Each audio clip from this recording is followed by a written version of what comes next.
In this section, we'll be working on the lid for our foundation. And before we test fit our rim, we want to just go around and do a nice good burnish on that top 1/2 inch of the foundation. Especially kind of puts a little pressure on those corners so they're not sticking out so much. And just kind of go around the whole thing and burnish and knock down the corners. Now our rim is going to have a pretty snug fit, but obviously it needs to fit over. So what I've done is just kind of tested different ways to see which way fits the best. And if I found this is the orientation that fits the best, there's one little concern with it. But before I deal with that, I've made a little pencil mark on both the side of the foundation and the rim, so I'll know to always keep them in that orientation. And I'm going to make that pencil mark on the opposite side of the rim too, just because sometimes things get covered up with paper. Alright, so everything fits really easily over except in this one area over here where I'm not quite sure what the issue is, but anyway, I'm going to deal with it by just kind of taking a sliver off of this inside here. And so anytime find your best fit, and then if you have to deal with something, just take a little sliver off at a time until you get the rim should go over easily, but it will fit on there snugly. So I made that little trim, and now you can see that my rim, I think you can see this, it easily fits over at the side of my building.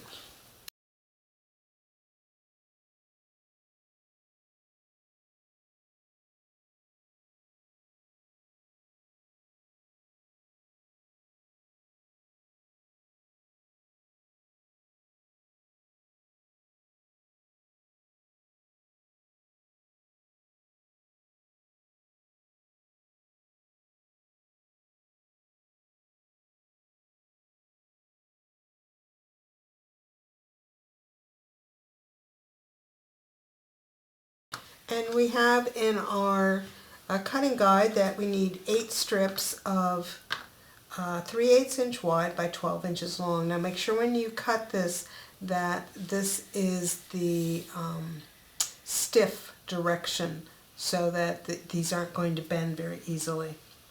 So what we want to do is we'll cut them to length just in case there's any variation, just by holding them up to the intersection and marking. I'm looking at the inside one here. I'm just marking I've got it from corner to corner, and then I'll just cut that off.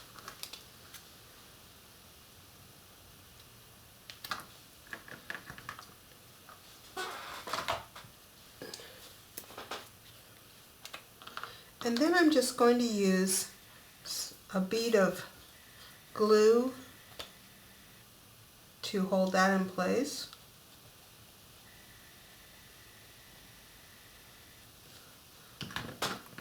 Just give it a second to start getting a little tacky. And then I also have a spare scrap of chipboard that I know is square here, and I'm going to use that to help me make sure that my border here, especially on the inside, it does not start slanting in, because we've got that snug fit, so if anything encroaches on it, it will not be good. So just use that to check, and then I would work in pairs, kind of do an inside one and then you can do an outside one. And on the outside, you might have to cut these just a smidge shorter than the corner to corner, since they're going on the inside since they have thickness, that will allow for that. So again, I'll run a bead of glue along that edge. Let that get tacky for a second. And then put that on my outside edge. And again, I'll use my piece of chipboard to make sure I'm getting it straight. Just kind of hold it there for a second. Now I'll let these two pieces thoroughly dry and then proceed around. And when you put the next ones in, you can put some glue on the intersections so that you give it more stability. So I'm going to work my way around, taking my time, making sure everything sets up and dries, so that, and then I'll be back.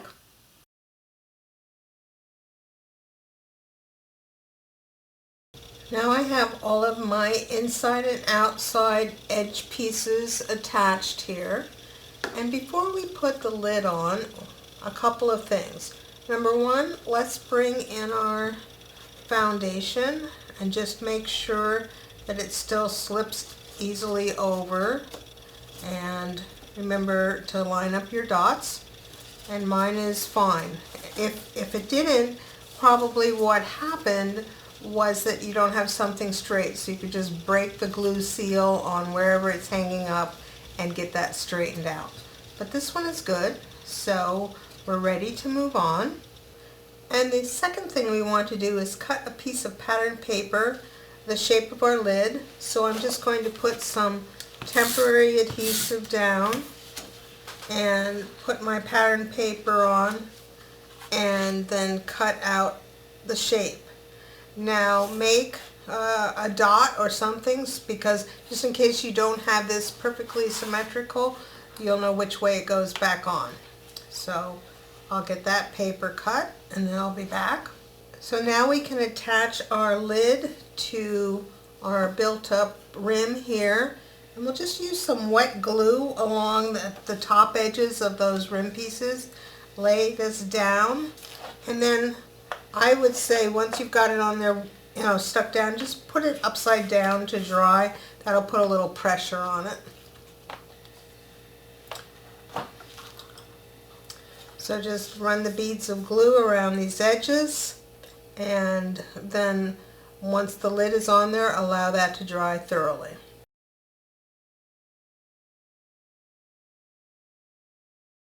To cover the edge with pattern paper, I've started by cutting 3 strips of 12-inch wide paper, 1 1/4 inches wide, and then I've scored it at 3/8 of an inch and then 7/8 of an inch. And that'll give us a 1/2 inch channel in the middle, which is the width of our rim. We may end up needing some more, but we'll put 2 of these on and then see what the story is.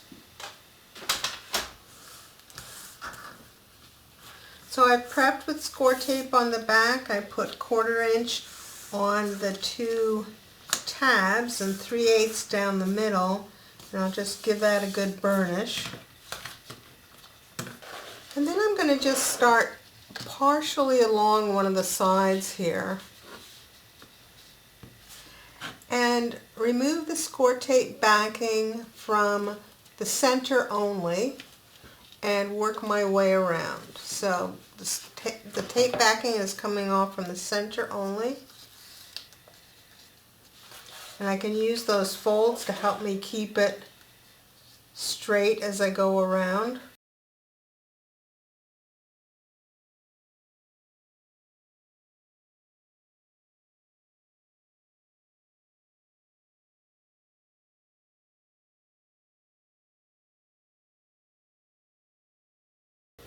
So now I'm about to put the end of my second piece down, and I could see that my third piece was not going to be quite long enough. So I've cut this second piece, the end of it, back just a little bit here, because otherwise it was going to come over just about only a quarter of an inch on this next side. And I like to have it have a little more grip than that. So I just trimmed it so that there's, oh, I don't know, probably an inch or so left here.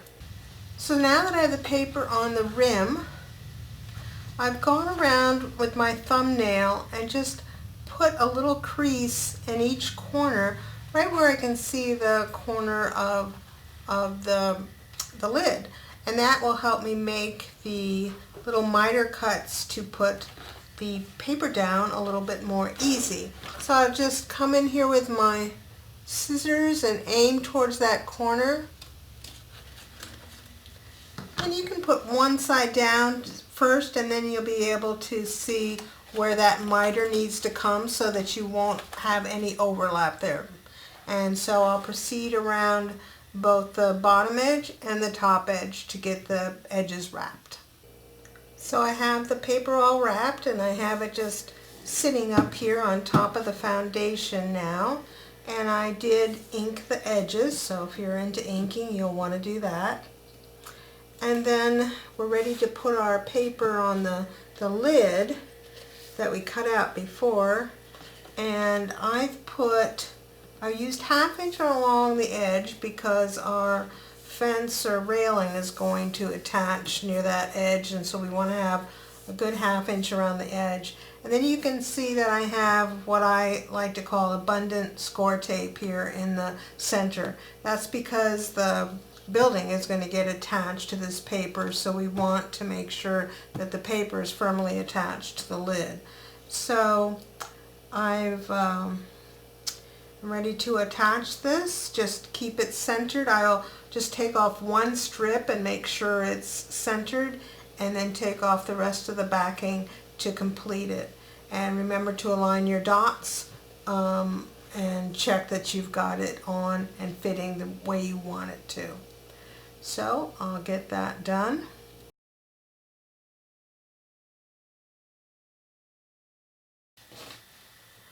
We build our fence or railing for the outside of the project much like we did the railing that went around the light.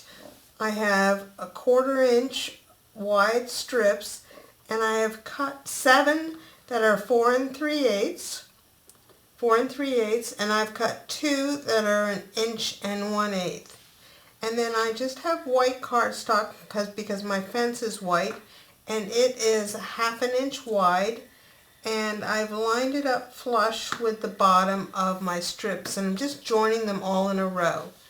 And when I start, I'm leaving at least 1 inch on the end, and I start with one of the little short ones, and then I'll put all 7 in a row here, and then I'll end with the last little one, and again leave at least 1 inch on the end.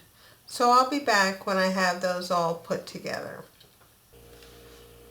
So now that I have all of my little strips joined, I just want to take my scissors and make a little snip right at each intersection and just down to the chipboard.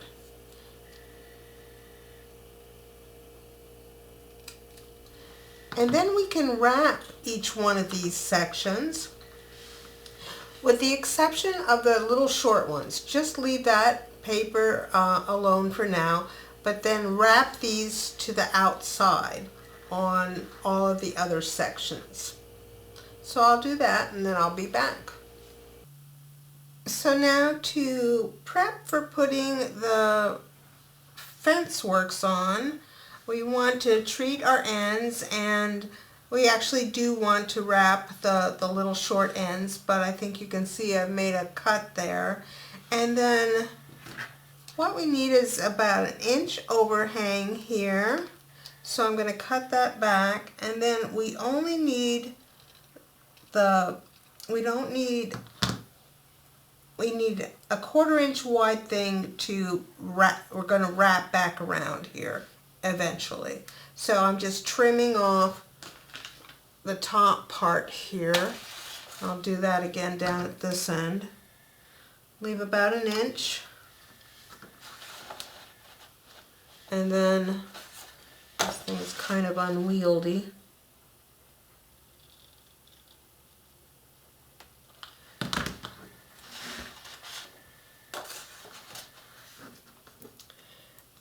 what we want to do is put on, and this is the outside, the side that we see a little bit of chipboard on. We want to put some score tape on there, but you need to put it into individual sections for the length of each one of your sides. Otherwise it won't be able to bend. So I'll go ahead and get that prepped. Now it's time to fit the railing to the lid. And as you may be able to see, I have mine up on my foundation, and I did that for two reasons. First, it's just easier to work on if this is up a little bit, at least it is for me. And then the second thing is, by doing that, if you're having the little ladder, you'll make sure that you put the brake in your lid in the right place where that magnet is.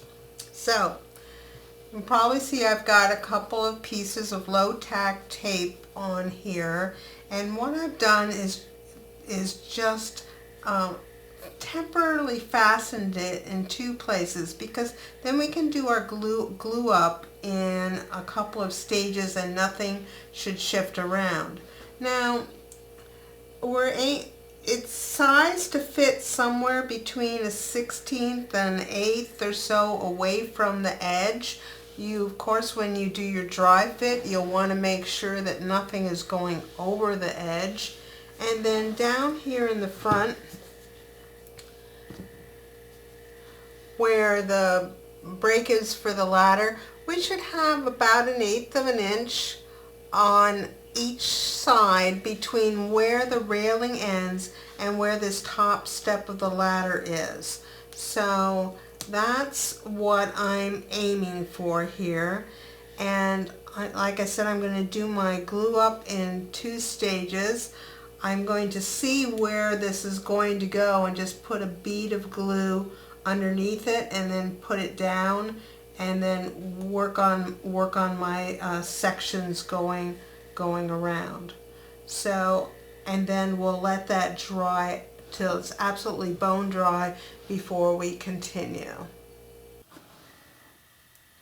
Just a tip on gluing. I glued these three sections in the back here on, and I allowed them to set up. And then I know where I want to put my glue line here, because I've kind of made a picture in my mind of where it's going. So now I can just kind of swing it out of the way, put in my glue for these sides, and just lightly pick this up and set it back down. And that way it makes it easy to glue this up. And while the glue is setting up on the railing, I've painted my two toothpicks to match the color of my fence, which in my case is white. And I just have them here with some clothespins to hold on to, and also this is a good way to just set them up and let them dry. So my little chipboard railing here is glued up solidly dry, and now we're ready to put in our toothpicks, and they are acting like fence posts at the end here. They're going to go in right next to that piece of chipboard. But if you're like me, depending on what you're using for a fence,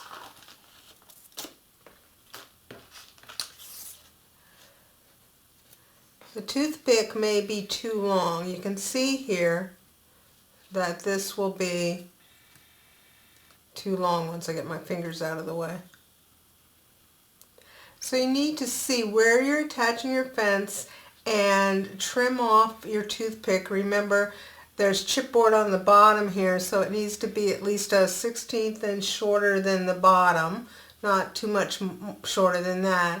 And then once you've cut it to length, I'll just get this one cut. So once you've cut it to length, go ahead and just use your craft knife to kind of whittle that cut end to a point, and that'll make it easier to put in the hole when we poke it with our awl. So there, I've got it whittled to a point. And then we want to put it so that it comes flush right up against the end of the, right up against the end. So when you poke your hole, you'll do that. And you should be at least a 1/16 of an inch back from the edge, otherwise you'll run into the chipboard that's in the edge of the project, of course. Don't make your hole too big.